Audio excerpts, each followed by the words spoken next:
Graça e paz, família do meu canal. Estou passando aqui para desejar a vocês um feliz ano novo.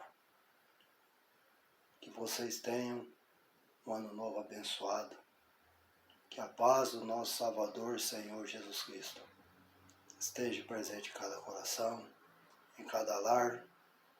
Que o próximo ano seja um ano de paz, de alegria, de harmonia entre as famílias. Que a paz do nosso Senhor Jesus Cristo esteja reinando. Continue sobre vocês. Continue firme no caminho do Senhor. Continue firme buscando a palavra de Deus. Continue buscando o discernimento do Espírito Santo nas suas vidas. Para que Ele venha estar guiando suas vidas, suas mentes, seus corações no caminho da palavra do nosso Deus, nosso Criador. Deus abençoe a cada um de vocês. Fiquem em paz. Continue conosco no próximo ano.